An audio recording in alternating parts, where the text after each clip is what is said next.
የአምላካችን የእግዚአብሔር ስም ብሩክ ይሁን። አሜን እንላለን። ሁላችንም በእግሮቻችን ያልደከመን እንነሳና ማርቆስ ምዕራፍ 4 ከቁጥር 35 እስከ 41 ያለውን በጌታ ስም እናነባለን። ባለፈው ሳምንት የጀመርነውን ሁለተኛ ክፍል ዛሬ እንቀጥላለን። ጌታ ይመስገን። እንደዚህ ይላል ማርቆስ ምዕራፍ 4 ከ35 እስከ 41። በዚያን ቀን በመሸ ጊዜ ምን አለ? ወደ ማዶ ምን እንበል እንሻገር አላቸው። ሕዝቡንም ትተው በታንኳ እንዲያው ወሰዱት። ሌሎችም ታንኳዎች ከእርሱ ጋር ነበሩ። ብርቱ አውሎ ነፋስም ተነሳና ውሃ በታንኳይቱ እስኪሞላ ድረስ ማዕበሉ በታንኳይቱ ይገባ ነበር። እነርሱም በስተኋላው ትራስ ተንተርሶ ተኝቶ ነበር።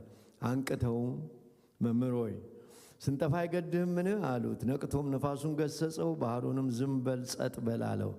ነፋሱም ተወ፣ ታላቅ ጸጥታም ሆነ። እንዲህ የምትፈሩ ስለምን ነው? እንዴትስ እምነት የላችሁም አላቸው።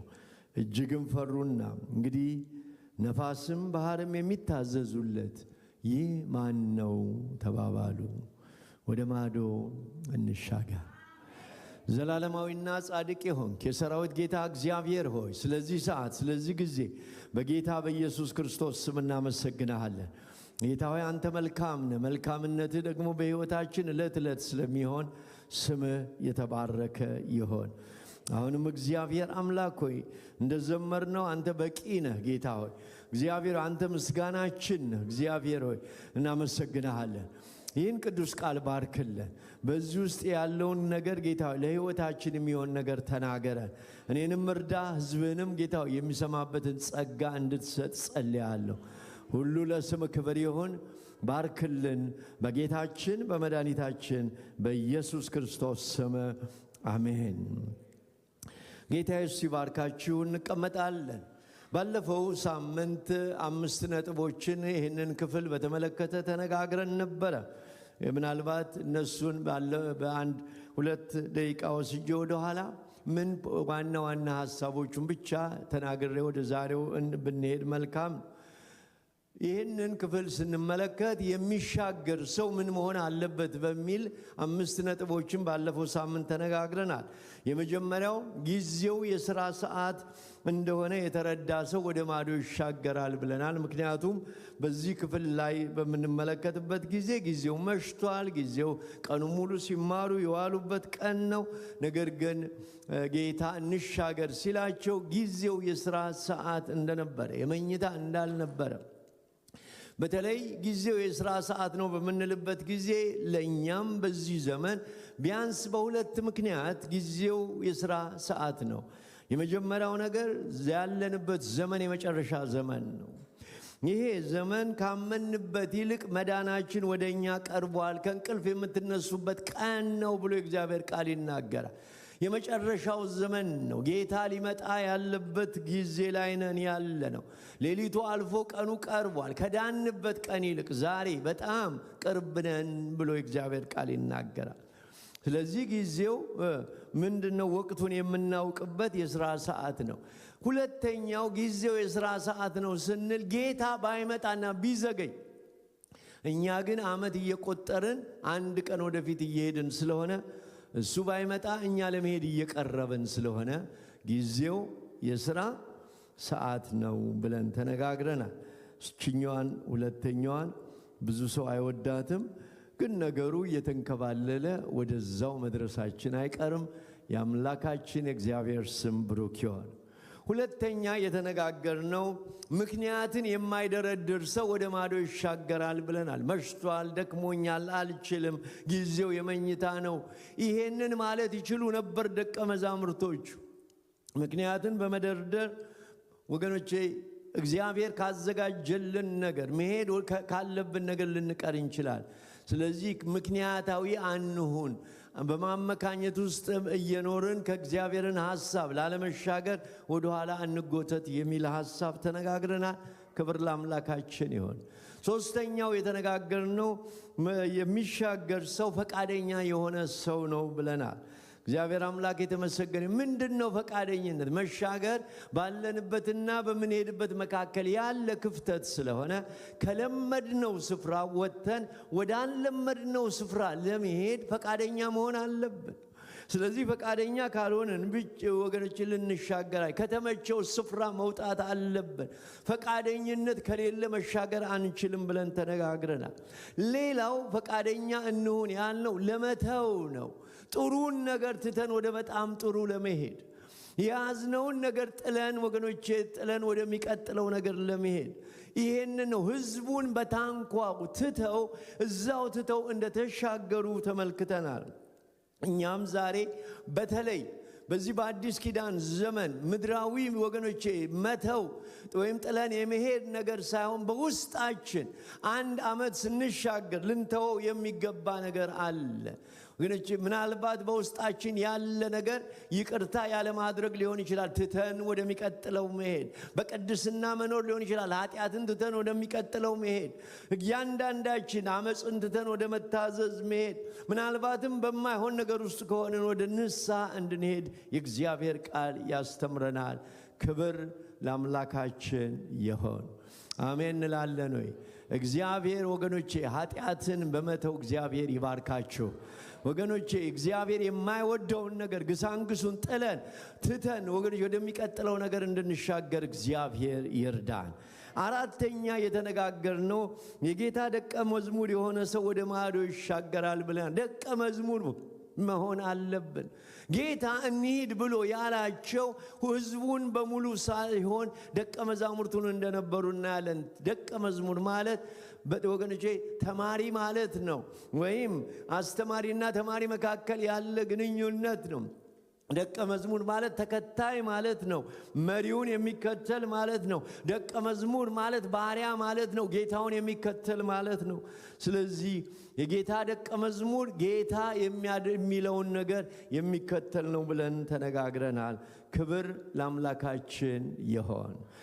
አምስተኛውና የመጨረሻው የተነጋገርነው ወዴት እንደሚሄድ ያወቀ ሰው ነው የሚሻገረው።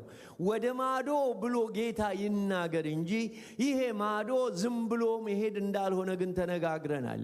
የሚሄድበትን ቦታ ወገኖቼ ጌታ ያውቃል። እሱ በሚመራው መንገድ እንደሆነ ይህንን ሐሳብ ተነጋግረናል። እነኚህ ሁሉ ሐሳቦች ውስጥ አሁን አልገባም። ይህን ያክል ካልን ይበቃናል። ዛሬ ጌታ ቢፈቅድና ጌታ ቢረዳን አራት ነገሮችን እንደገና እዚሁ ክፍል ውስጥ ደግሞ ጨምረን እንመለከታለን። ከምዕራፍ 4 ከቁጥር 1 እስከ ቁጥር 34 ባለው ክፍል ውስጥ ባለፈው እንደተነጋገርነው ጌታ ያደረገው ነገር አንድ ታንኳ ወስዶ እንደ ፑልፒት ተጠቅሞ ሲናገር ወይም ሲያስተምር እንመለከታል።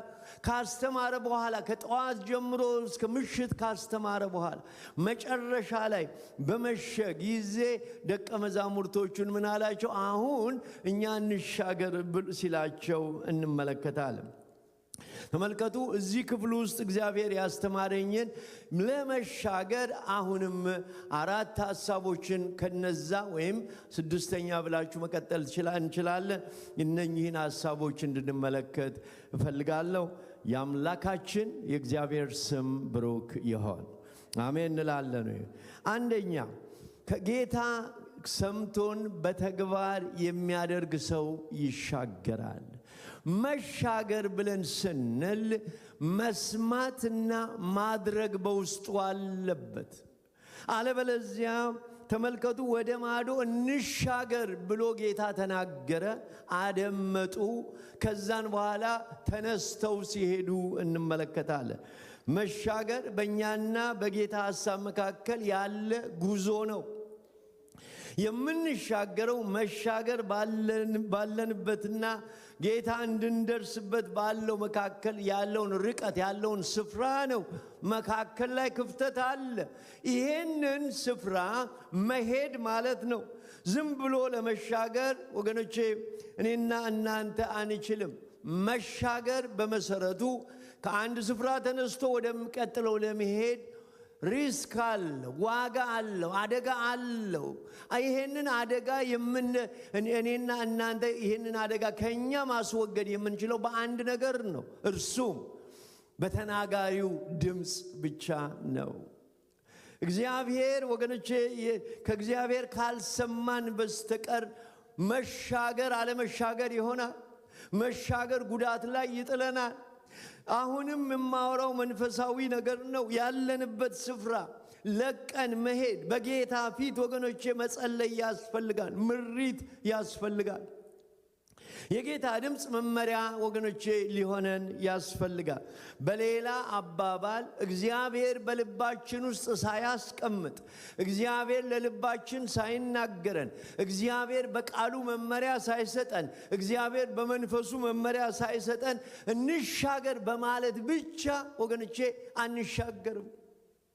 የብዙ ሰው ወገኖች በተለይ በዚህ በመጨረሻው ማለት ዓመት በምንቀይርበት ጊዜ ተሻግረናል እንሻገራለን ብለን እንላለን። በመናገራችን ግን አንሻገርም። በመናገር ብቻ መሻገር ቢሆን ኖሮ ብዙ ነገር እናደርግ ነበረ። ነገር ግን የምንሻገረውን ነገር ሰምተን ስናደርገው ነው መሻገር የሚሆነው። ጌታ በቃሉ ይናገራል። ጌታ በመንፈሱ ይናገራል። የጌታ ድምጽ ለክርስቲያን ዋስትናው ነው። የጌታ ድምጽ ወገኖቼ ለክርስቲያን ጉልበቱ ነው። የጌታ ድምጽ ለክርስቲያን ኃይሉ ነው። የጌታ ድምጽ ለወገኖቼ ለክርስቲያን መሻገሪያው ነው። የጌታ ድምጽ ወገኖቼ በምንም ልናገኘው አንችልም። በብር ልናገኘው አንችልም። ከሰው ልናመጣው አንችልም። ይሄ መሻገር የግድ ወደኔና ወደ እናንተ እግዚአብሔር ሊናገረን ያስፈልጋል። የብዙ ሰዎች ችግር መሻገር አለመሻገር የሆነባቸው ሰምተው ስለማያደርጉት ነው። እንግዲህ ወገኖች እንድንሻገር ካስፈለገ የመጀመሪያው ነገር መስማት አለብን። እግዚአብሔር ጆሮቻችንን ይክፈተልን። ካልሰማን አንሻገር። መመሪያ ከሌለን ወገኖች አንሄድም። በምንም አይነት መንገድ የጌታን ድምጽ በተመለከተ ልናውቅ የሚገባው እግዚአብሔር ይናገራል። ሃሌሉያ! ኧረ እግዚአብሔር ይናገራል። ለአንተ አፍ የሰራ እሱ ይናገራል። ይሄ ጌታ በዘመናት መካከል ይናገራል። እግዚአብሔር በቃሉ ይናገራል። እግዚአብሔር በመንፈሱ ይናገራል። እግዚአብሔር በሕልም ይናገራል። እግዚአብሔር በነቢያት ይናገራል። እግዚአብሔር በራእይ ይናገራል። እግዚአብሔር ወገኖቼ በሐዋርያት ይናገራል። እግዚአብሔር በመጋቢዎች ይናገራል። በአገልጋዮች ይናገራል። በክርስቲያኖች ይናገራል። በአንድም በሌላም እግዚአብሔር ይናገራል። ኧረ አሜን! በአንድም በሌላም እግዚአብሔር በሚገባን መንገድ እግዚአብሔር ይናገራል። ታውቃላችሁ፣ ነገርን ማክበድ የለብንም። ለእያንዳንዳችን በሚገባን መንገድ ጌታ ይነግረናል። ይሄ ነው ለኔና ለናንተ ዋስትናችን። የመሻገር ጉልበታችን በሚገባ መንገድ እግዚአብሔር እስከተናገረን ነው። አንዳንድ ጊዜ ሰዎች ለነሱ በሚገባቸው መንገድ የሰሙትን ነገር ለሰው ማድረግ ይፈልጋሉ። አይደለም። ጌታ ለአንተ ከተናገረ ለአንተ ነው እንጂ ለሰውየው አይደለም፣ ላጠገብ ላለው አይደለም። ለአንተ የሰማኸውን ለሌላ ሁሉ ሰው ልታደርገው አትችልም። ስለዚህ ከማድረጋችን በፊት ስለ እግዚአብሔር ድምጽ እንዲሁ አደራ የምለው ነገር ቢኖር ማጣራትና ማረጋገጥ አለብን። ዋናው እግዚአብሔር ነው ወይ የተናገረኝ? ይሄ ድምጽ ከጌታ ነው የሚለውን ነገር ዛሬ ክርስቲያኖች፣ ዛሬ እግዚአብሔር ሰዎች ደጋግሜ ተናግሬዋለሁ ይሄንን ነገር፣ ግን የግድ የክፍሉ ሐሳብ ስለሆነ ተናግሬው ማለፍ ፈልጋለሁ። ክብር ለአምላካችን ይሁን። አሜን እንላለን ወይ?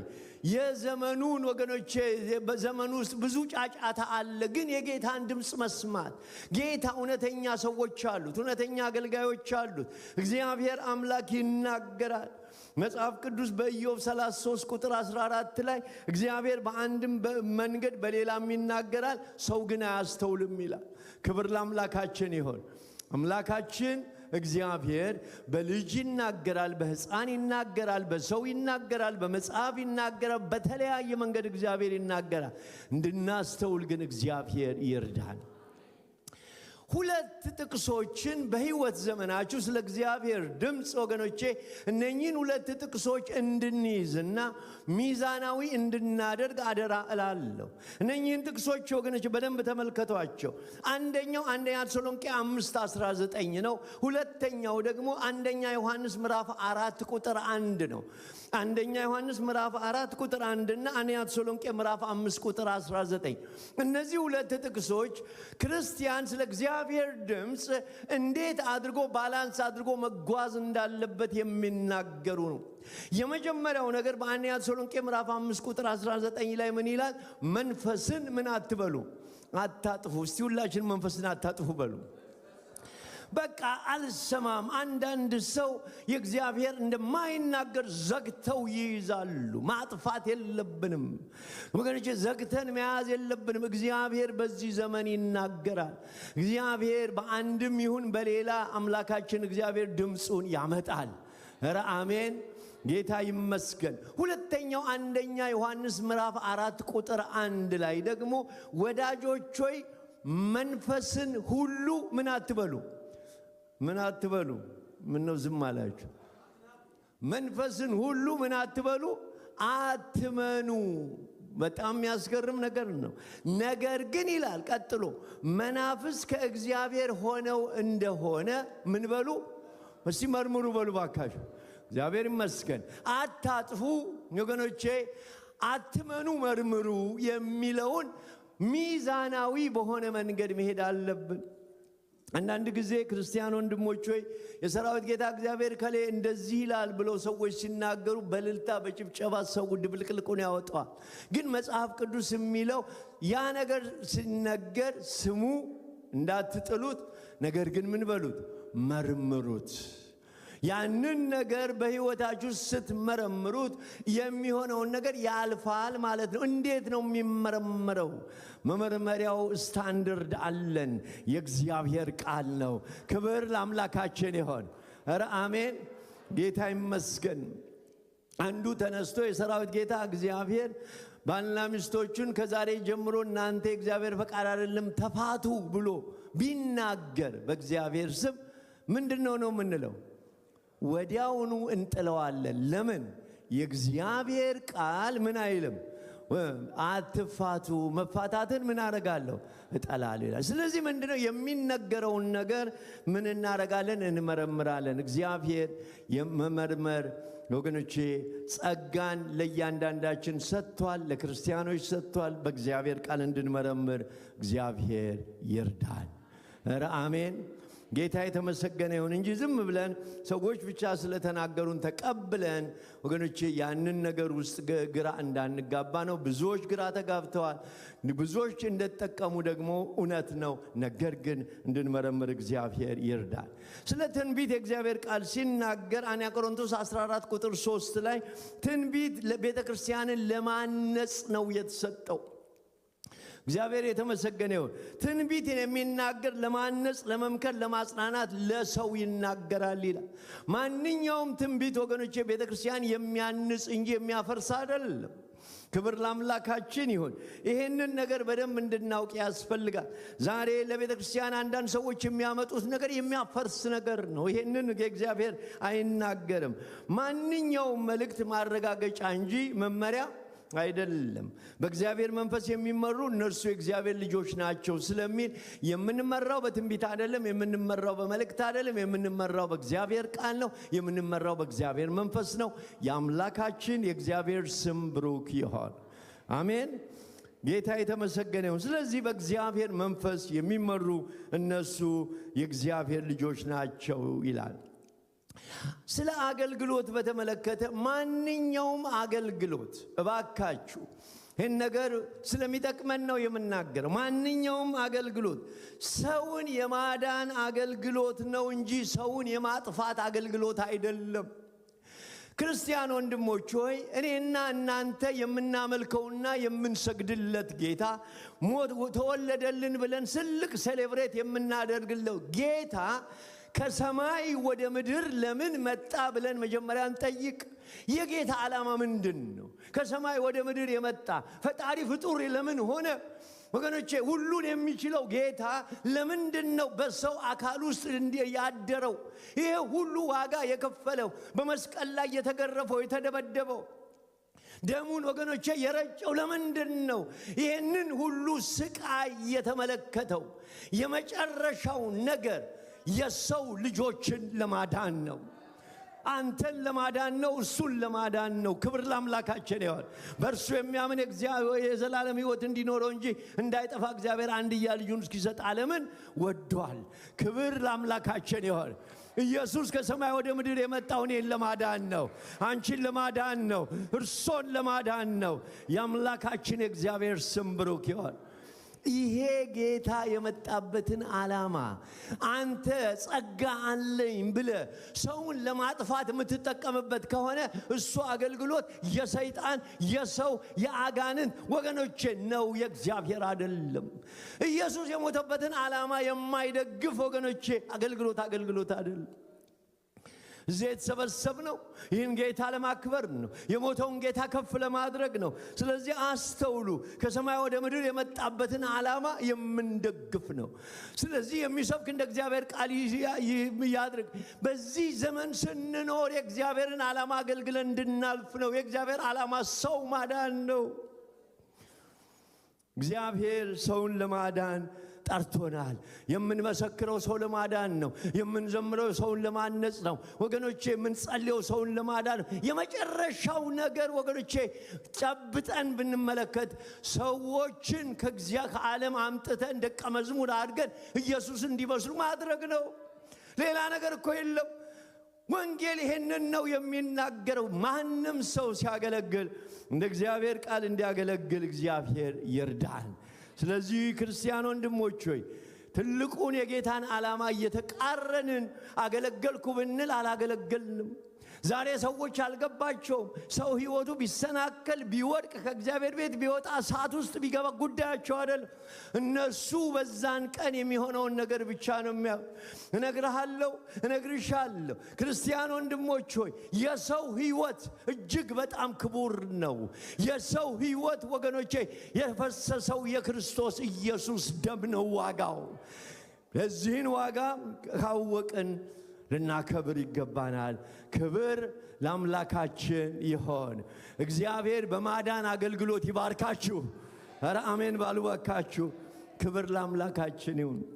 ማንኛውም አገልግሎት ማረጋገጫ ነው ወገኖቼ፣ ክርስቲያን ወንድሞች ሆይ ማንኛውም ትንቢት፣ ማንኛውም የእግዚአብሔር ድምፅ ለእኔና ለእናንተ መመሪያ ሳይሆን ማረጋገጫ ነው። በትንቢት ወገኖቼ አንፋታም፣ አንጋባም። ትዳር በትንቢት አይመሰረትም፣ በፍቅር ነው የሚመሰረተው። ማንኛውም መልእክት ማረጋገጫ እንጂ መመሪያ አይደለም። ይሄንን ጥቅስ ምናልባት ልስጣችሁና ወደሚቀጥለው ልሂድ። ሐዋርያት ሥራ ምዕራፍ 21 ላይ እንድታወጡልኝ እፈልጋለሁ። እዚህ ክፍል ላይ ከቁጥር 8 ጀምሮ እስከ ቁጥር 14 ድረስ ስለ አራት ትንቢት ስለሚናገሩ ሰዎች ይናገራል።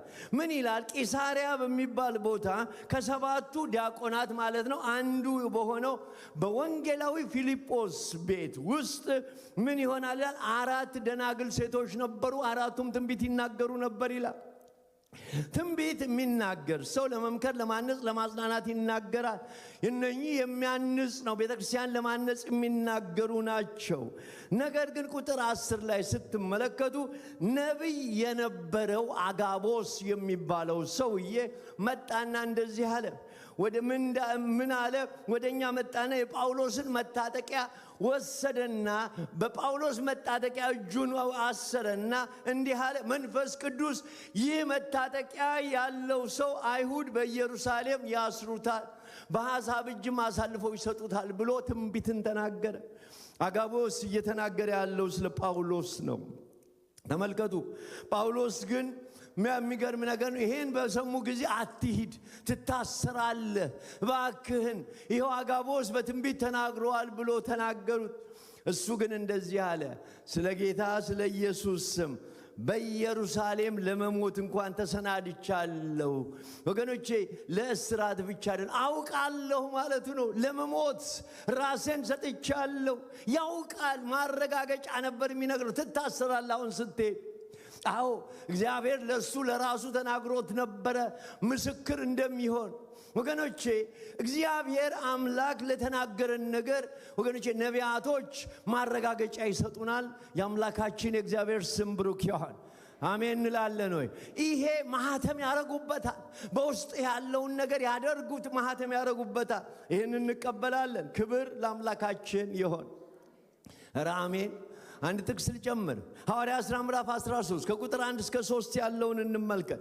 በአንጾኪያ ባለች ቤተክርስቲያን ነቢያትና መምህራን ነበሩ ይላል። በዛ ክፍል ውስጥ እነርሱም በርናባስን፣ ኔጌር የተባለውን ስምዖንን፣ የቄሬናውን ሉኪዮስም፣ የአራተኛው ክፍለ ገዢ የሄሮድስንም ባለሟል ምናሴን፣ ሳውል ነበሩ ይልና እነዚህ ጌታን ሲያመልኩና ሲጾሙ መንፈስ ቅዱስ እንደዚህ ብሎ ተናገረ።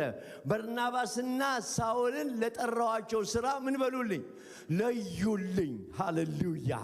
ተመልከቱ፣ እዚህ ቦታ ላይ ሁለት መሰረታዊ ነገር ታገኛለ። ለጠራኋቸው ተጠርተዋል፣ ጥሪውን ያውቃሉ። ይሄ መልእክት የመጣው የመለየት ጊዜው አሁን ነው የሚል ነው።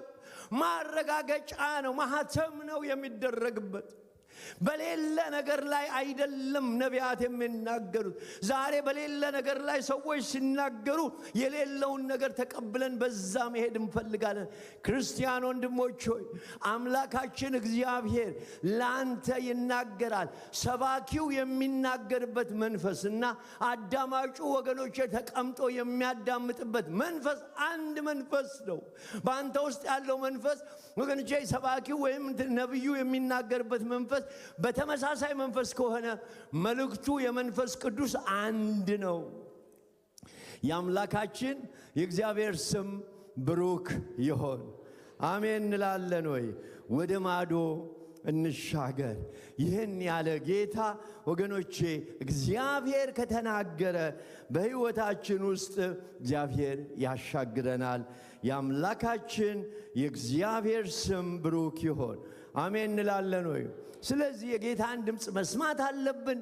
የጌታን ድምፅ ማረጋገጥ አለብን ከጌታ መሆኑ። ጌታ ይመስገን። የጌታ አያስገድደንም፣ ጌታ አያስጨንቀንም። ጌታ ወገኖቼ ድምፁን በገንዘብ ወገኖቼ አንገዛው በምንም አይነት መንገድ። ይህንን መናገር ይችላለሁ። በሐዋርያት 18 ላይ ሂዱና ተመልከቱ። በገንዘብ እንደማይሸጥ እግዚአብሔር ነገር ሲናገር እንመለከታለን። ሰዓቴን ለመቆጠብ የሲሞንን ታሪክ አንብቡት። ነገር ግን በአጠቃላይ እኔና እናንተ እግዚአብሔር ለተናገረን ነገር ምላሽ እንድንሰጥ መስማት፣ ማረጋገጥ፣ ከዛ በኋላ ማድረግ ነው። ክብር ለአምላካችን ይሁን።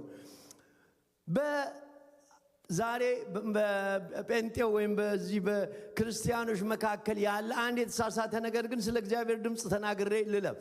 ይሄ የተሳሳተ ነገር ምሳሌ ምዕራፍ 16 ቁጥር 33 ላይ ያለው ጥቅስ ነው። ምሳሌ 16 33 ላይ እንደዚህ ይላል፣ ዕጣ በጉያ ይጣላል፣ መደቧም ከምን ዘንድ ነው? ከእግዚአብሔር ዘንድ ነው።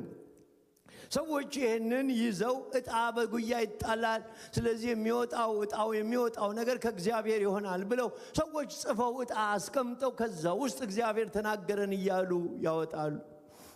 እኔ ወንድም ልንገርም፣ የእግዚአብሔር ሰዎች ልንገራችሁ፣ ይሄ በአዲስ ኪዳን አይሰራም። አሜን እንላለን ወይ? ድሮ የትኛው እንትን ሄጄ ልጠጣ ብለው ሰዎች ይጽፉና እኔ አያቴ እንደሱ ታደርግ ነበረ። ዕጣ ያወጡና ወደዛ ይሄዳሉ። ዛሬ ግን ዕጣ አናወጣም። በዕጣ አይደለም። ዛሬ በእግዚአብሔር መንፈስ የሚመሩ እነርሱ የእግዚአብሔር ልጆች ናቸው። በሐዋርያት ሥራ ምዕራፍ 2 መንፈስ ቅዱስ ከወረደ ጀምሮ ቤተ ክርስቲያን የምትመራው አማኞች የሚመሩት በዕጣ አይደለም። ዕጣ ጽፈን በየትኛውን ይህን ላድርግ ወይስ ያኛውን ነገር ብለን በዕጣ አንመራም። እዚህ ቤተ መጻሕፍት በነበረ ጊዜ እዚህ ሜሪቤል ላይ አንድ እንትን አምጥተው ነበረ። በጣም ብዙ ካርዶች ናቸው። የየቀኑን ካርዶች የየቀኑን ጌታ የሚናገርን አውጥተህ ይዘህ ትሄድና ዛሬ ጌታ እንደዚህ አለኝ ብለው ሰዎች ይናገራሉ። አያችሁ፣ እንደሱ አይደለም ወገኖቼ እጣ ጽፈን ከዛ ውስጥ እያወጣን አይደለም የምንመራው ወገኖቼ ጠዋት ተነስተን እናነባለን። መንፈስ ቅዱስ ለልባችን ይናገረናል። የአምላካችን የእግዚአብሔር ስም ብሩክ ይሁን። ወገኖቼ እግዚአብሔር ምን ትናገረኛለህ ብለን ብቅ እያደረግን አይናችን ያረፈው ቦታ ላይ እንደሱ አይደለም ጌታ የሚናገረው። በእጣ አይደለም፣ በድንገት አይደለም የሚናገረው። ይህንን ነው አይደል ብዙዎች እንደሚናገሩት ነው። ሰውየው አንስቶ ዛሬ ጌታ ምን ትናገራለህ ብሎ መጽሐፉን ሲከፍቶ አለ ይሁዳ አስቆሮቱ ራሱን ገደለ የሚል ያገኛል። ደነግ በኢየሱስ ስም ብሎ ዘጋው። ቀጥሎ እንደገና ደግሞ አሁንም ሲከፍተው ደግሞ ሂድ አንተም እንደሱ አድርግ የሚል አገኘ። በእጣ ወገኖቼ አንመራም። በእጣ አንመራም በሉ እባክህ። ጌታ ይመስገን። ጌታ ከተናገረን ግን የምንሻገረው ስናደርግ ነው። እንሰማለን፣ እናረጋግጣለን። ከጌታ ከሆነ ወገኖቼ እናደርጋለን። የአምላካችን የእግዚአብሔር ስም ብሩክ ይሁን። ኧረ አሜን በሉ እባካችሁ። ጌታ አልተስማማችሁም መሰለኝ። ይቀር እንዴ? ጌታ የተመሰገነ ይሁን። እውነቱ ይሄ ነው ወገኖቼ። ጌታ ከተናገረን ግን እናደርጋለን። አሁንም እነግራችኋል፣ የመሻገር ዓላማው እንሰማለን። እርግጠኛ ከእግዚአብሔር መሆኑን ካወቅን በኋላ እናደርጋለን። መጽሐፍ ቅዱስ የሚለን ይሄንን ነው። ጴጥሮስ በማይቻለው ነገር ላይ የሄደው ሰማ፣ ጌታ እንደሆነ አወቀ። በውሃ ላይ ኢየሱስ እየተራመደ ሲመጣ ጌታ ሆይ አንተ ነህ እንዴ? አንተ ከሆንክ እዘዘኝ አለው። ኢየሱስም ና አለው። በማይቻለው ውሃ ላይ ጴጥሮስ ተራመደ። ጌታ ከተናገረ በማይቻለው ላይ ትራመዳለህ። ጌታ ይመስገን። ጌታ ከተናገረ ወገኖቼ፣ ሰው ከተናገረ አይደለም፣ አምላክ ከተናገረ አርግ ካለ አድርግ። ያ ነው ወኔና እናንተን የሚያሻግረን ወደሚቀጥለው ነገር የሚወስደን ያ ነው። እግዚአብሔር ይመስገን።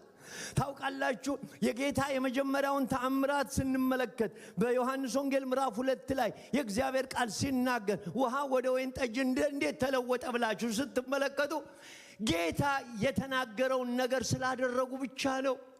ጌታ ምን አለ? ማርያም ሄዳ በምትናገር ጊዜ አልደረሰም ብሎ ሲናገር እናያል። ነገር ግን ጊዜ አልደረሰም ካለ በኋላ ምንም የላችሁም ሲል አሁን ምን አላቸው? የሚላችሁን ግን አድርጉ ብላ ማስጠንቀቂያ ሰጠቻቸው። የዛን ጊዜ ጌታ ሂዱና ውሃውን ጋኑን በውሃ ሙሉታል ጌታ አለ። ጌታ ካለ ውሃውን ጋኑን በውሃ እንሞላለን። ክብር ለአምላካችን ይሁን። ኧረ አሜን። የዛን ጊዜ እንደገና ደገመና ሞልተው ሲመጡ ሂዱና አሁን ደግሞ ለአሳዳሪው እዩት አላቸው። ሄደው ሲመለከቱ ያ ውሃ ወይን ጠጅ ሆኗል። የአምላካችን የእግዚአብሔር ስም ብሩክ ይሁን። አሜን እንላለን ወይ ወገኖቼ? የማይሆነው ነገር የሚሆነው ጌታ ተናግሮ ስናደርግ ወገኖቼ እንሻገራለን፣ ለውጥ እናመጣለን። በሕይወታችን ውስጥ እግዚአብሔር አምላክ የሚለንን ነገር እንድናደርግ እግዚአብሔር ይርዳል። የአምላካችን የእግዚአብሔር ስም ብሩክ ይሁን።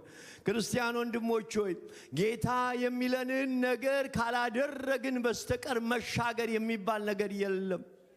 መጽሐፍ ቅዱሳችን ላይ በወገኖቼ በዘፍጥረት ምዕራፍ 22 ላይ የእግዚአብሔርን ቃል ስትመለከቱ እኔ በጣም ይገርመኛል። አብርሃም ልጅ ለመውለድ 25 ዓመት ጠበቀ። ይስሐቅን ለማግኘት 25 ዓመት የጠበቀውን ልጅ ምን አለው ጌታ? ሂድና መስዋዕት አድርግልኝ በሞሪያ ተራራ። ስፍራ ነግሮታል። ማንን እንደሚወስድ አይቶታል። ምን እንደሚያደርግ ነግሮታል። የሚገርም ነገር ነው። አሁን ተመልከቱ፣ የአብርሃም መሻገር ያለው ወደሚቀጥለው ምዕራፍ መሄድ ያለው ይሄን ፈተና ሲያልፍ ብቻ ነው። ስለዚህ ልጁን ጎተተና ይዞ ሄደ። ለሳራም አልነገራትም። የሚገርም ነገር ነው። ጭኖ ይዞ ሄደ ወደ ተራራ። የሚያስገርም ነገር።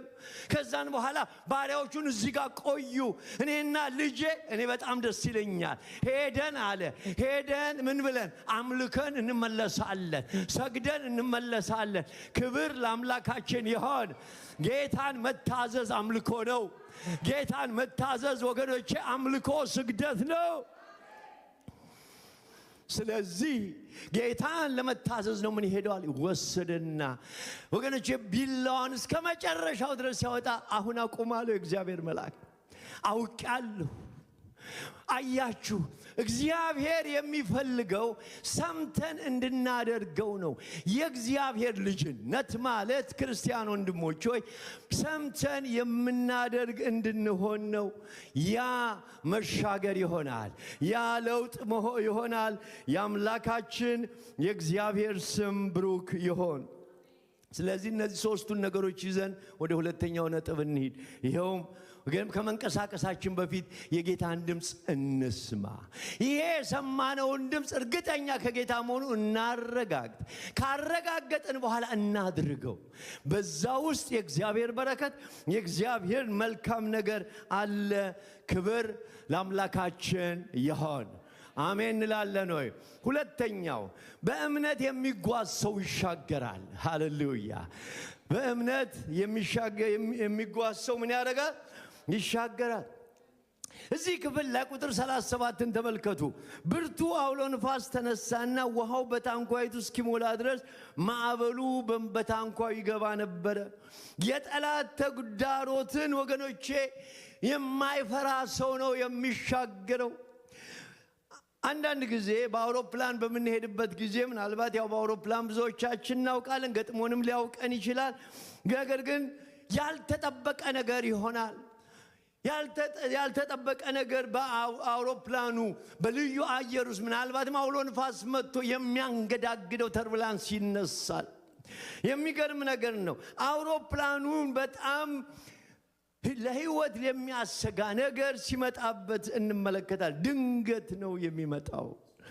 ማዕበል ድንገት ነው የሚመጣው ማዕበል ወገኖች ቀጠሮ የለውም ማዕበል በዚህ ጊዜ መጣለሁ አይለንም ተነሳ ይባላል አሁንም የምንሰማው በዜና መሰረት ተነስቷል በዚህ ሰዓት እዚህ ጋር ይደርሳል ይላል ባለፈው ጊዜ እዚህ መጥቶ ያው ቸርቻችንን ሁሉ እንዴት አድርጎ እንዳደረገው እናያለን ድንገት ይመጣል ክርስቲያን ወንድሞች ሆይ አውሎ ንፋስ ይመጣል ወገኖች በህይወታችን ውስጥ በአንድም ይሁን በሌላ የሚመጣ ማዕበል አለ ከዚህ ማዕበል ማንም ሰው እኔ ማዕበል አይመጣም በህይወቴ ብለን እንዳንል ሰዎች ዛሬ በህመም ውስጥ የሚያልፉ ሰዎች አሉ በህመም ማዕበል ውስጥ ዛሬ ሰዎች በማጣት በችግር ውስጥ የሚያልፉ በማዕበል ውስጥ የሚያልፉ አሉ በልጆቻቸው በማዕበል ውስጥ የሚያልፉ አሉ በአንድም ይሁን በሌላ ማዕበል ወደ ህይወታችን ይመጣል ይሄንን ልናውቅ ያስፈልጋል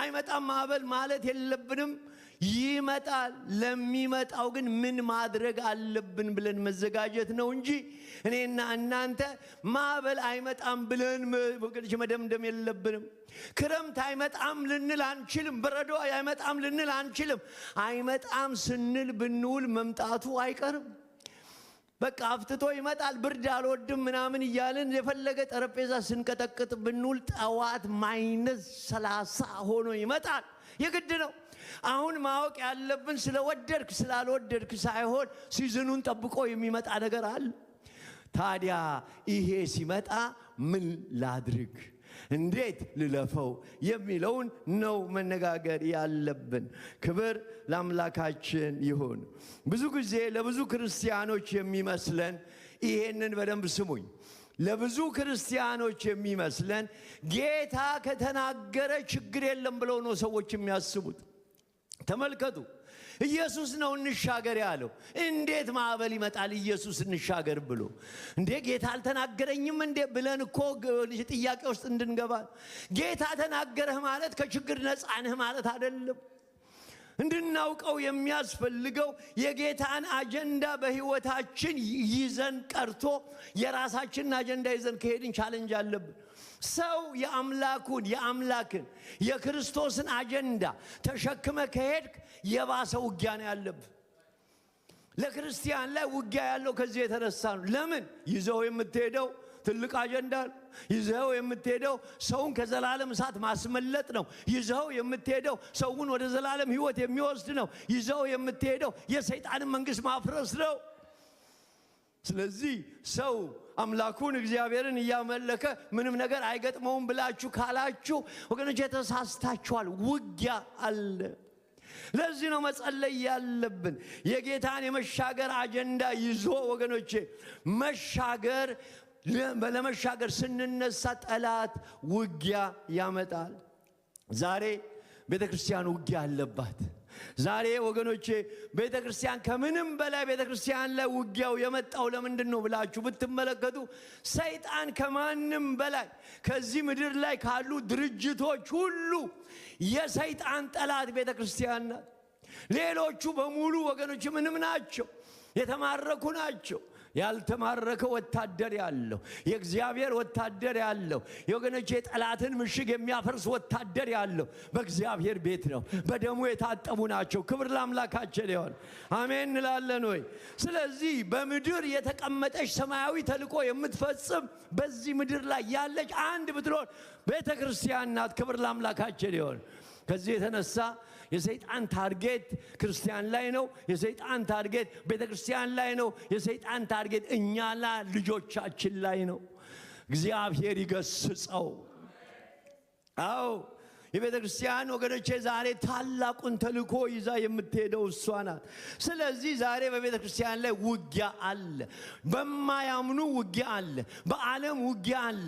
በሲስተሙ ውጊያ አለ። በሰይጣን ውጊያ አለ። በኃጢአት ውጊያ አለ። በአሮጌው ማንነታችን ውጊያ አለ። በተለያየ መንገድ ውጊያ ወደ ህይወታችን ይመጣል። ነገር ግን ወገኖቼ እንድናውቅ የሚያስፈልገው ምን ያክል የጠላት ውጊያ ወገኖቼ ይከማች እንጂ ሃሌሉያ ካንተ ጋር ያለው ታላቅ ነው። ኧረ አሜን ባካችሁ። የአምላካችን የእግዚአብሔር ስም ብሩክ ይሁን። የሚያሳዝነው ግን ይህ አልበቃ ብሎ ዛሬ የጌታ ልጆች ባለማወቅ ቤተክርስቲያን ላይ ጎል ለማግባት ሲሯሯጡ ነው። እግዚአብሔር ምሕረትን ያድርግልን። ኧረ አሜን። ጌታ ወገኖቼ የእግዚአብሔር ሰው ነን እኔና እናንተ ልናውቅ የሚያስፈልገው የጠላትን ተግዳሮት እንድናፈርስ ተጠርተናል። ስለዚህ ምንድነው? ንጉሱ ካዘዘ፣ ንጉሱ ከተናገረ የፈለገ የጠላት ተግዳሮት ይምጣ፣ ንጉሱ ካዘዘ የጠላት ኃይል ሁሉ ይመታል። ያረ አምላካችን እግዚአብሔር ስም ብሩክ ይሁን። ጠላት ያጓራል፣ ጠላት ይጮሃል፣ ጠላት አካባቢን ይዞራል። አንተ ግን ከጌታ ጋር እስከሆንክ ጊዜ ድረስ አንተን አይነካህም። የአምላካችን እግዚአብሔር ስም ብሩክ ይሁን።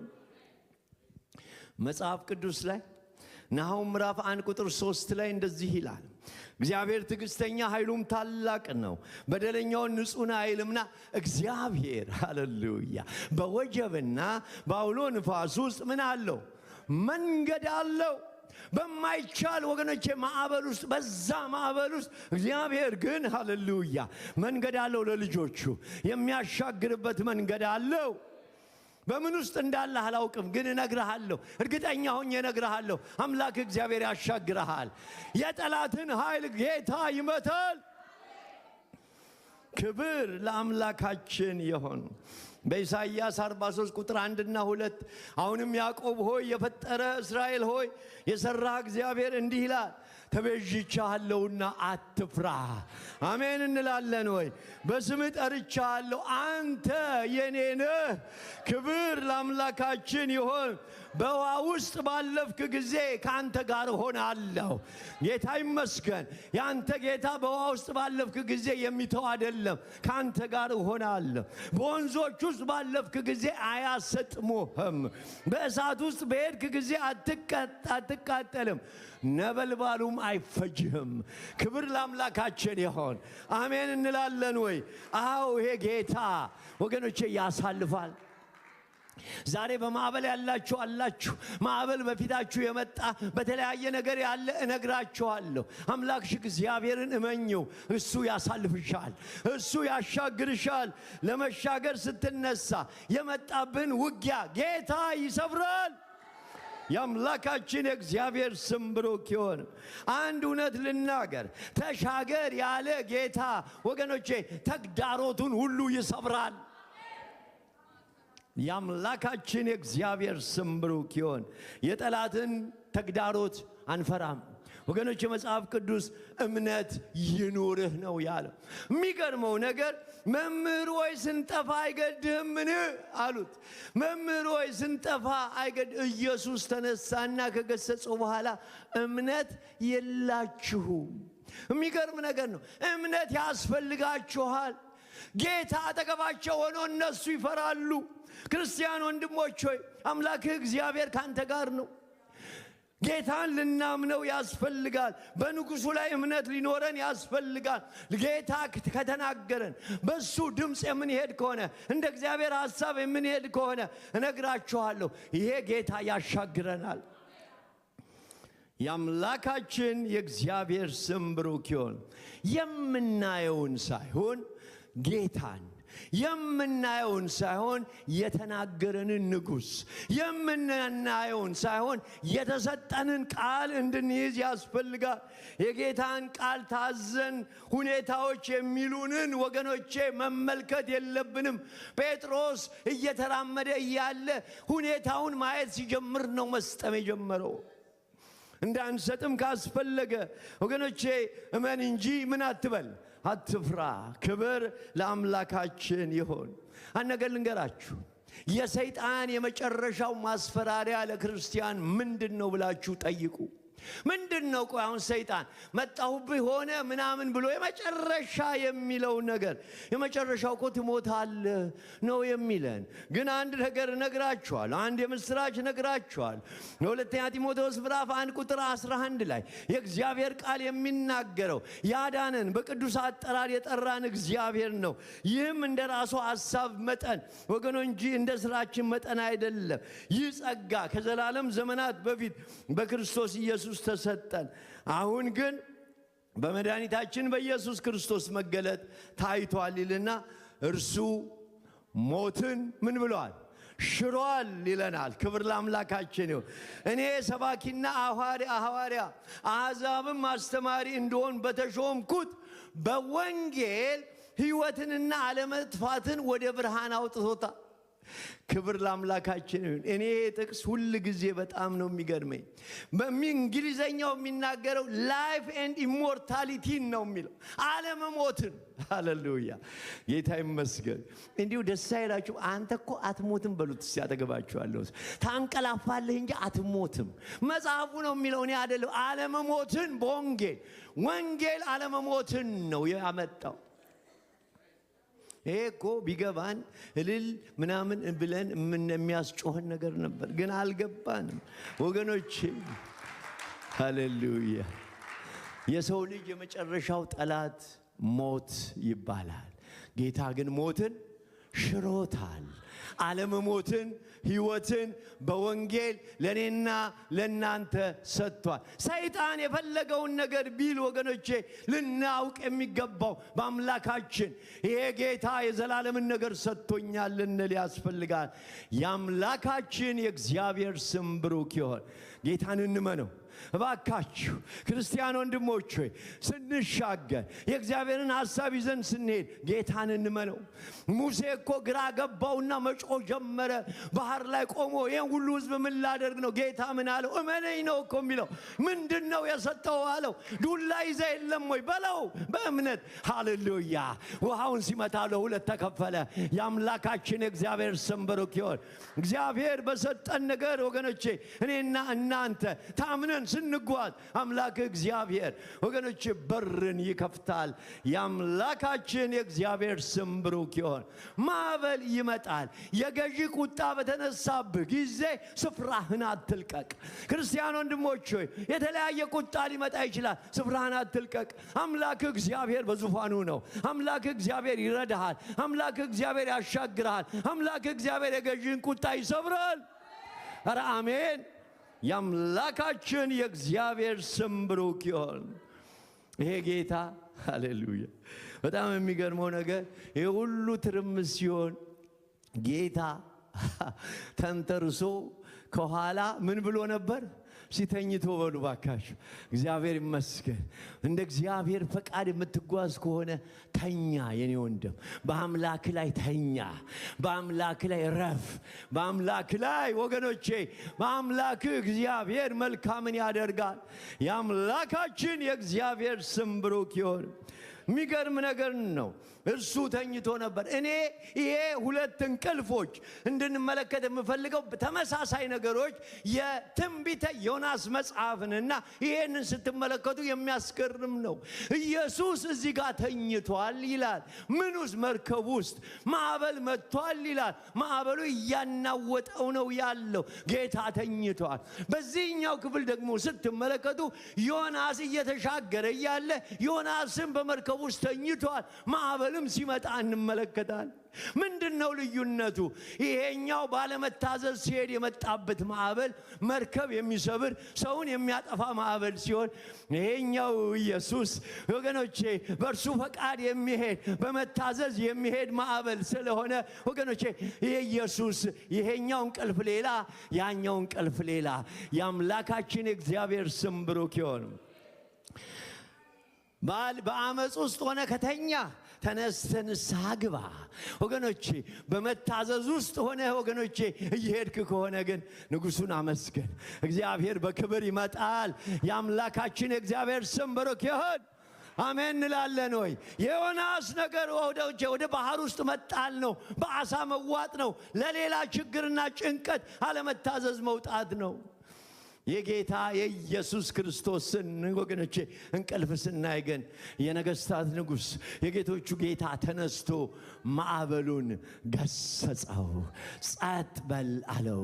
የአምላካችን የእግዚአብሔር ስም ብሩክ ይሁን። አሜን እንላለን ወይ? ጌታን እንታመነው። የምትፈሩት ስለምንድን ነው? እንዴትስ እምነት የላችሁም ሲላቸው እናያለን። ክብር ለአምላካችን ይሁን። ሶስተኛው ያዘዘውን ጌታ ማንነት የሚያውቅ ሰው ይሻገራል። ሃሌሉያ! ይሄ በጣም የሚያስገርም ነገር ነው። ክርስቲያን ወንድሞች ሆይ እዚህ ክፍል ላይ በጣም ስትመለከቱ የሚገርመው ነገር በጌትነቱ ወገኖቼ፣ በጌትነቱን እነኚህ ሰዎች የሚያውቁት ኢየሱስ ሌላ ኢየሱስ ነው።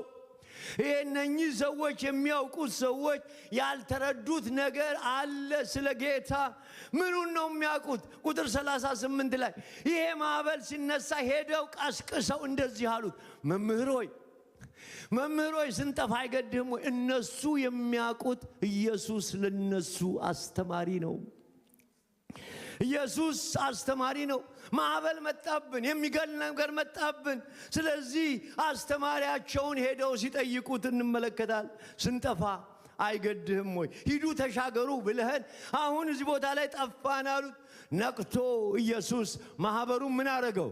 ሲገሰጸው በሉ እባካችሁ ዝም በል ጸጥ በል፣ ነፋሱም ተወ፣ ታላቅ ጸጥታም ሆነ ብሎ የእግዚአብሔር ቃል ይናገራል። ቁጥር 41 ላይ እንደዚህ አሉ፣ እጅግም ፈሩና እንግዲህ ባህሩና ንፋሱ የሚታዘዙለት ይሄ ማን ነው? ሃሌሉያ! ይሄን ማንነት እኛ አናቅም። እኛ የምናቀው መምህርነቱን ነው። ለደቀ መዛሙርቱ ኢየሱስ ክርስቶስ አስተማሪ ነው።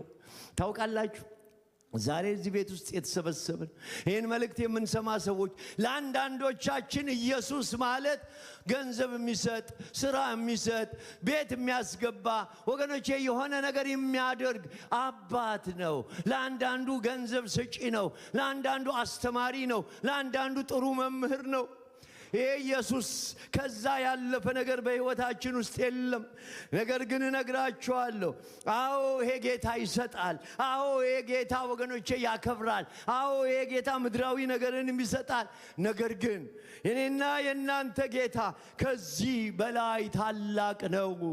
እግዚአብሔርን የሚያውቁ ሕዝቦች ይበረታሉ፣ ያደርጋሉ። ያንተ ጌታ መምህር ብቻ አይደለም ወገኖቼ። የኔና የእናንተ ጌታ ንፋሳት የሚታዘዙለት ጌታ ነው። የኔና የእናንተ ጌታ ባህሩን የሚገስጽ ጌታ ነው። የኔና የእናንተ ጌታ ማዕበሉን ወገኖቼ ዝም በል ጸጥ በል የሚል ጌታ ነው። ሃሌሉያ!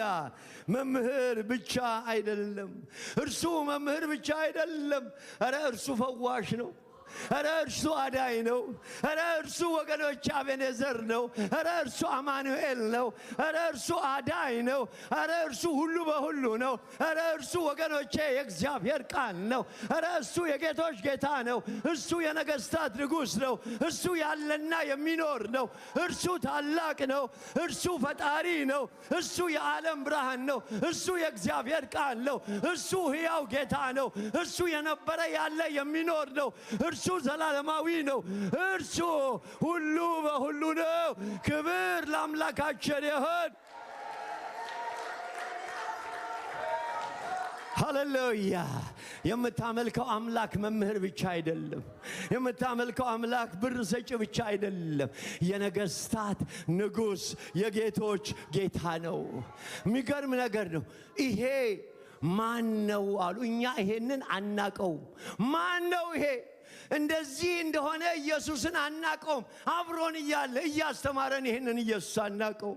እርሱ ሃሌሉያ ሲሄድ በሐዋርያት ሥራ ምዕራፍ 1 ላይ ሆኖ የማያውቀውን ነገር ወገኖች፣ አንድ ነገር ወደ ላይ ስትወረውሩ ግራቪቲው ስቦ ወደ ታች የሚያወርደው የኔና የናንተ ጌታ የግራቪቲን ሕግ ጥሶ እያዩት ወደ ክብር ወገኖች ወደ አብ ሲሄድ እናያለን። ክብር ለአምላካችን ይሁን። ያንተ ጌታ ማዕበል የሚገስጽ፣ ያንተ ጌታ የግራቪቲን ሕግ የሚጥስ፣ ያንተ ጌታ ሁሉ በሁሉ የሆነ፣ ያንተ ጌታ ወገኖች ቀይ ባህርን የሚያሻግር፣ ያንተ ጌታ ወገኖች ዮርዳኖስን የሚከፍል፣ ቀይ ባህርን የሚከፍል፣ ኢያሪኮን የሚደረምስ፣ ጎልያድን የሚጥል ትልቅ ጌታ አለን። ኧረ ለዚህ ጌታ እልልታ፣ ጭብጨባ። ሃሌሉያ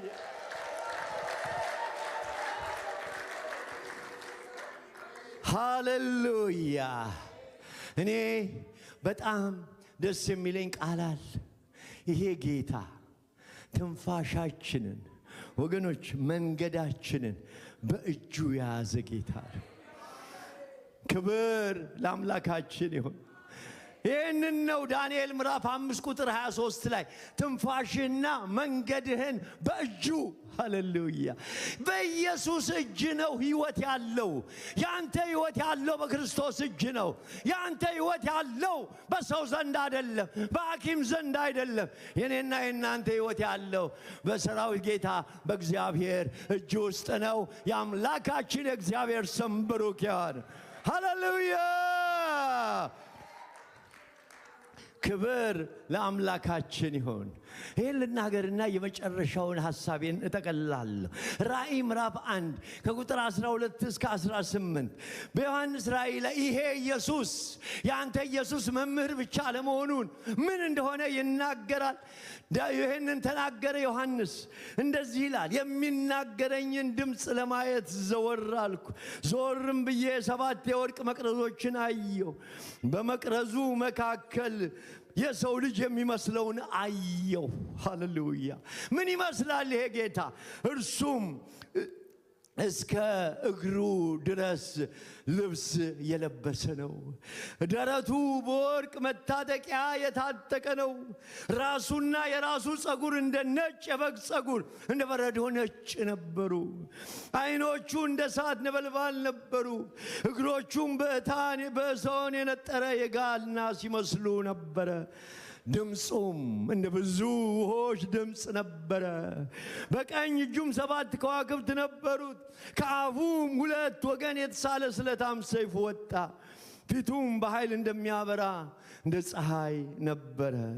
ባየሁትም ጊዜ እንደ ሞተ ሰው ሆኜ ከእግሩ በታች ወደቅ። ቀኝ እጁንም ጫነብኝ፣ እንዲህም አለኝ፣ አትፍራ።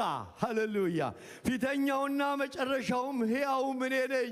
ሞቼ ነበረ፣ እነሆ እስከ ዘላለም ድረስ እኔ ነኝ። የሞትና የሲኦል መክፈቻ በእጄ ነው። ያንተ ጌታ ይሄን ይመስላል። ያንተ ጌታ የክብር ጌታ ነው። ያንተ ጌታ ይሄ ነው። ሮሽ ካማዲያሳ ክላባሩ ኢካማ ያማንዶ ሮሽ ካባጋና ማድሬ ለበለለቦዲያ የኔና የናንተ ጌታ የክብር ጌታ ነው። የኔና የናንተ ጌታ ታላቅ ጌታ ነው።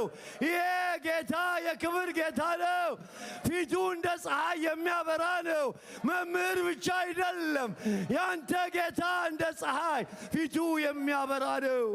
ታላቅ ጌታ፣ ኃያል ጌታ፣ ያለ ጌታ፣ የሚኖር ጌታ፣ የዘላለም ጌታ። ይሄ ጌታ እናከብራለን። የነገሥታት ንጉሡን እናከብራለን። የጌቶቹን ጌታ እናከብራለን። ይሄ ጌታ፣ ይሄ ጌታ፣ ሃሌሉያ። ሼማ ጋራባሲዮን ሞንዶ ይሄን ጌታ እናከብራለን። ይሄን ጌታ እናከብራለን። ክብር ለአምላካችን ይሁን። ጌታ ይመስገን። አንድ ልናገርና እጨርሳለሁ። እግዚአብሔር ይባርካችሁ። ጌታ ይመስገን። የመጨረሻው ወገኖቼ ማርቆስ 4:35 ከጌታ ጋር አብሮ የሚጓዝ ሰው ይሻገራል። ጌታ ይመስገን። አብሮ ከጌታ ጋር አብሮ የሚጓዝ ሰው ወገኖቼ ይሻገራል። የሚያስገርም ነገር ነው። ኢየሱስ ተሻገሩ ብሎ የተቀመጠ ጌታ አይደለም። ያለው ምንድነው? አልሰማሁም ባካችሁ። እሱ ያለው ምንድነው? እንሻገር በሉ እስቲ ባካችሁ። ሂዱ አይደለም ያለው፣ እንሻገር አብረን። ሃሌሉያ! ኧረ አሜን በሉ ባካችሁ። አብረን ከኔ ጋር እንሻገር። በኔ መሪነት፣ በኔ አቅጣጫ ሰጭነት፣ በኔ ዓላማ፣ በኔ እቅድ፣ በኔ መንገድ ሂዱ። አብረን እንሻገር። ከኔ ጋር ልጄ ሆይ ና እንሻገር፣ ከኔ ጋር እንሂድ ነው የሚለን ጌታ። እግዚአብሔር ያላሻገረው ቢሻገርም አይሻገርም። አምላክህ እግዚአብሔር ወገኖቼ ካላሻገረ አትሻገርም። ኢየሱስ በመርከብ ውስጥ ነው ያለው። ኢየሱስ በጀልባ ውስጥ ነው ያለው። ኢየሱስ ካንተ ጋር ነው ያለው። ሃሌሉያ!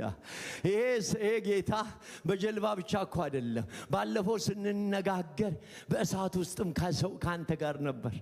ጌታ ይመስገን። በእሳት ውስጥ አራተኛው ሰው በዚህ ወገኖቼ በመርከብ ውስጥ ያለ ጌታ። ይሄ ጌታ በመርከብ ውስጥ አለ። ዛሬ ትልቁ ችግር ከጌታ ውጪ የምንጓዘው ጉዞ ዋጋ ያስከፍለናል። መጽሐፍ ቅዱሳችን በሉቃስ ወንጌል ምዕራፍ 2 ላይ የእግዚአብሔር ቃል ሲናገር ከቁጥር 41 እስከ 46 ድረስ ጌታ ኢየሱስ ክርስቶስን ይዘው የሄዱት ማርያምና ወገኖቼ ማርያምን እንደገናም ደግሞ ዮሴፍን ስትመለከቱ መንገድ ላይ ኢየሱስ አብሯቸው ያለ መስሏቸው ሄዱ ብሎ ይናገራል። በጣም የሚገርም ነገር ነው። የሚያስገርመው ነገር ኢየሱስና ዮሴፍ አላወቁም ነበረ። ማርያምና ዮሴፍ ብለው ይናገራል። ሄደው ከሄዱ በኋላ የአንድ ቀን መንገድ ከሄዱ በኋላ ሲመለከቱ ኢየሱስ አጠገባቸው የለም።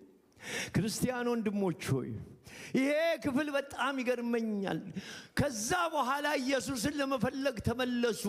ሄደው 3 ቀን ከፈለጉት በኋላ ኢየሱስን አገኙት።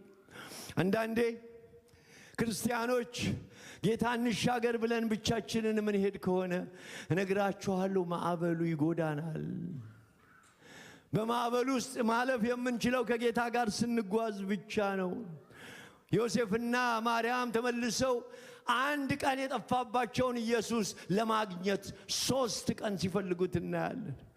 ይህንን ወገኖቼ እኔና እናንተ አንዱን ቀን 1 ዓመት ብትሉት በ3 ዓመት 1 ዓመት የተውከው ኢየሱስ 3 ዓመት ፈልገህ አታገኘው። 3 ዓመት የተውከው ኢየሱስ 30 ዓመት ፈልገህ አታገኘው። ከጌታ ጋር ካልተጓዝን ክርስቲያን ወንድሞች ሆይ በራሳችን ነው እየሄድን ያለ ነው። ሰው በራሱ እየሄደ ዋጋ ሊያመጣ አይችልም። መሻገር አይችልም። ፈቀቅ አይልም። ልክ እንደ እስራኤላውያኖች ከቃዴስ እንዞራለን፣ እየዘመርን እንውላለን፣ በምድረ በዳ እናልቃለን እንጂ ክርስቲያን ወንድሞች ሆይ የሚያሻግር ኢየሱስ ነው። እሱን እየታዘዝን ስንሄድ ብቻ ነው። እስራኤል ሁለት ክፉ ነገር አደረገ አለ እግዚአብሔር። በጣም ይገርመኛል። ይሄ ቃል በኤርምያስ ምዕራፍ 2 ቁጥር 13 ላይ ያለ ቃል ነው። ሕዝቤ ሁለት ክፉ ነገሮችን አድርገዋል። ምንድነው እነዚህ ሁለት ክፉ ነገሮች? እኔ የሕያው ምንጭ ሆነውን አምላካቸውን የሕይወት ምንጭ ሆንኩትን እኔን አምላካቸውን ትተውኛል። ሁለተኛው ውሃ ይይዙ ዘንድ የማይችሉትን ጉድጓዶች ለራሳቸው ቆፍረዋል። በጣም የሚገርም ነገር ነው። ሰው አምላኩን ትቶ በራሱ መንገድ ጌታን ከተውን እንደገና ደግሞ የራስ መንገድ ስንፈልግ ብንውል እንኳትናለን እንጂ አንደርስም። ባካችሁ የእግዚአብሔር ሕዝብ ሆይ የሚጠቅመን ለእኔና ለእናንተ የሚጠቅመን ወደ እግዚአብሔር ሐሳብ መሰብሰብ ነው። ቢመርም የእግዚአብሔር ሐሳብ ለውጥ በሕይወታችን ያመጣል። ዘመናችሁን እግዚአብሔር ይባርካል። ኧረ አሜን ባካችሁ። ይሄ ነው። የሎዶቅያን ቤተ ክርስቲያን ብንመለከት ራእይ ምዕራፍ 3 ላይ ኢየሱስን አስወጥተው ሀብታም ነኝ ይላሉ። ኢየሱስ ውጪ ሆኜ አንኳኳለሁ ይላል። እነሱ ወገኖቼ ሀብታም ነኝ፣ ምንም አያስፈልገኝም፣ ሁሉ ነገር ሞልቶልኛል ብለው ይላሉ። እባካችሁ ያለ ኢየሱስ የምንራመደው ነገር ሁሉ ባዶ ነው። ጌታ የሚልህ ልጄ ሆይ ከኔ ጋር ተሻገር፣ ልጄ ሆይ እኔ ላሻግርህ፣ ልጄ ሆይ እኔ አብሬህ ልጓዝ፣ በራስህ መንገድ አትሂድ፣ ትወድቃለህ። ያለ እኔ ምንም ልታደርጉ አትችሉም። ክብር ለአምላካችን ይሁን። ከጌታ ጋር አብረን የምንሰራ ነን። ከአሻጋሪው ጋር አብረን እንሻገር። 2026 ከጌታ ጋር እንድንሻገር እግዚአብሔር ይርዳን። ኧረ አሜን። እግዚአብሔር ይመስገን። ይበቃናል። እንነሳና እንጸልያለን። ሃሌሉያ ፕሮዲያማሳ ፕረባንዶ አከብረሃለሁ የኔ ጌታ አከብረሃለሁ። ከአሻጋሪው ጋር አብረን እንሻገር። ይሄ ጌታ ወንጌልን ስበኩ ብሎን እኔ ከናንተ ጋር ነኛል። ይሄ ጌታ ካንተ ጋር ነው። ይሄ ጌታ ያሻግርሃል። ይሄ ጌታ በመርከብ ውስጥ ነው። በችግር ውስጥ ካንተ ጋር ነው። በችግርሽ ውስጥ ካንቺ ጋር ነው። ሃሌሉያ ሃሌሉያ። እናመሰግንሃለን፣ እናከብርሃለን የኔ ጌታ። ክብር ላንተ ይሁን፣ ምስጋና ለስምህ ይሁን። ሃሌሉያ ሃሌሉያ ሃሌሉያ። ክብር ክብር ክብር ክብር ክብር ለአምላካችን። ክብር ክብር ክብር ክብር ለአምላካችን። ክብር ለአምላካችን ይሁን። እግዚአብሔር ለተናገረን ነገር ምላሽ እንስጥ። በእምነት ወገኖቼ እንድንራመድ እግዚአብሔር ይርዳን። እናመሰግንሃለን እናመሰግንሃለን እናመሰግንሃለን። ዘላለማዊና ጻድቅ የሆንክ የሰራዊት ጌታ እግዚአብሔር ሆይ እናመሰግንሃለን። አንተ ትልቅ ነህ፣ እናመሰግንሃለን። አንተ ኃያል ነህ፣ እናመሰግንሃለን። ከዘላለም እስከ ዘላለም ስምህ ይባረክ። ከዘላለም እስከ ዘላለም ስምህ ይባረክ።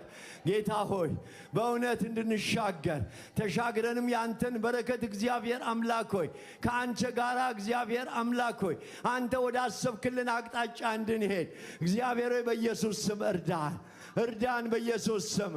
መመለስ ባለብን ነገር እንድንመለስ፣ መተው ያለብንን ነገር እንድንተው፣ እግዚአብሔር ሆይ ከሚጎትተን ነገር ወደ ኋላ እንድንመለስ በኢየሱስ ስም እርዳን።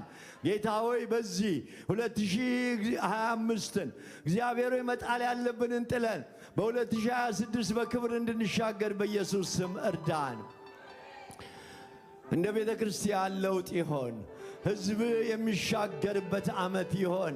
ሕዝብ ጌታ ሆይ ክፉውን ነገር ጥሎ ወደ መልካሙ ነገር፣ ወደ በለጠው ነገር፣ ወደ ክብር ባለበት ወደ አንተ ኤልሻዳይ ወደ ሆንከው ወደ አንተ ታላቅ ወደ ሆንከው ወደ አንተ የምንጠጋበት ዓመት ይሆነልን። እናመሰግንሃለን እናመሰግንሃለን። እንሻገር ያልክ ጌታ ታሻግራለህ። እንሻገር ያልክ ጌታ ጠላትን መንደር ትመታለህና እናመሰግንሃለን። ክብር ላንተ ይሁን። ሃሌሉያ ተመስገን ተመስገን። እስቲ አመስግኑት አመስግኑት፣ ይህን ጌታ አመስግኑት አመስግኑት አመስግኑት። ሃሌሉያ እንሻገር። ያለ ጌታ ያሻግራል። የአምላካችን የእግዚአብሔር ስም ብሩክ ይሁን።